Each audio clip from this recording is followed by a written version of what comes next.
તમને પોલીસ ભરતી બોર્ડની પણ જવાબદારી આપી હતી.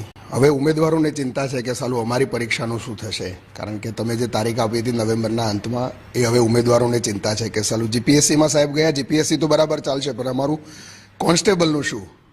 એટલે એમાં પણ લગભગ બધું તૈયાર છે. શારીરિક કસોટી માટેની જે એજન્સી નક્કી કરવાની હતી એનું ટેન્ડર પણ થઈ ગયેલું.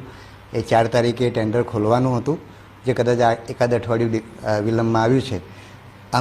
હું પણ હોત તો લગભગ 30મી નવેમ્બરની આજુબાજુ, કદાચ 1-2 ડિસેમ્બર અને મોડામાં મોડી 5 ડિસેમ્બરે અમારી પરીક્ષા શરૂ કરવાનું અમારું લક્ષ્ય હતું. એ માટેની લગભગ તૈયારીઓ હતી અને મને લાગે છે કે આવનારી હવે જે પણ વ્યક્તિ આવશે એના માટે પણ હું માનું છું કે 5-10 ડિસેમ્બરની આજુબાજુમાં પરીક્ષા શરૂ કરી શકાશે.